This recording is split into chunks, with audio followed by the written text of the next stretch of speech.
Hi everyone. Today's video is dedicated to all my friends, my colleagues, and all teachers out there who are putting in a lot of efforts as we go from classroom teaching to online teaching. So when I started initially a few months back, I tried a lot of things from papers. I wrote on papers, I kept the camera on top, and then I used things from the kitchen and put it on books. So I'll show you all that in the pictures. And then I finally bought a small whiteboard and then kept the camera and tried figuring out what to do. And then finally I settled for this one. This is an ELV Amazon digital pen which I got. It's very cheap. It's around 450 rupees around, and this is very effective because you can write it on your mobile while teaching Zoom lectures. You can actually use the whiteboard on Zoom and use this effectively. If you have a touchscreen laptop, even better. I mean, you can actually use this very effectively on those whiteboards. So I truly recommend this one because this has been after a series of my experiments, this has truly proved to be a big advantage for online teaching.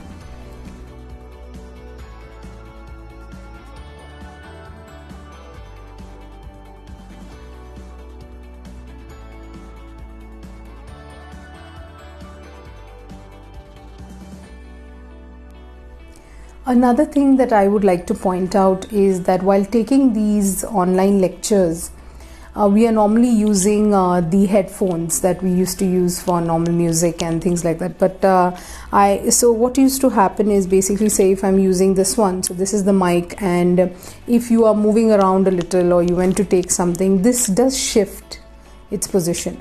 So you will see that your videos, when you are listening to them, if you're uploading it on YouTube, you listening to them, there would be some constraints. So one thing I recommend is do not use these for the recording. In exchange, you could use something which has a steady mic. So I bought this from Amazon, and see, this is a steady mic. So this gives you quality videos. I mean, the students will never have a problem with the sound system. And the best part about it is the sound is completely in your control, because we are all classroom teachers, so our voice are quite audible. And so we can control our voice, save the energy, and you can even switch it off and on when not required. So I truly feel that this will be very beneficial to you while you are teaching. Another very important thing is when we are recording the videos, it's better to take shorter videos and combine it using an app on your phone which is called Vlogit. So I will link below, you can check it out. It's a part of it's an app from Filmora only, but it's very good, it's very easy. Like otherwise you have to record it, then compress it, and then upload it. So it takes a lot of time. This is very fast. And the best thing about Vlogit, it has a direct access to YouTube. So all you have to do is upload it directly to YouTube, or save it to your gallery, or send it on WhatsApp or whatever. It's really effective and it's much easier. So you don't have to do so much of editing and so on. It does it faster for you. It has all the simple editing tools that you need while you're uploading your videos. If you don't have a DSLR or you don't have a proper setup, then you can do something much easier. You can just go on Google Meet and open a classroom with the students are not there, Zoom or any other app that you are using currently, and you can record it there itself. That means you can record it there itself, and it will get uploaded to wherever, onto your drive or onto YouTube directly. So that saves a lot of your time while you're preparing for online teaching. Another very important factor is that we have to go slow on the pace. I mean, you can't go with the same pace that you were doing for classroom teaching.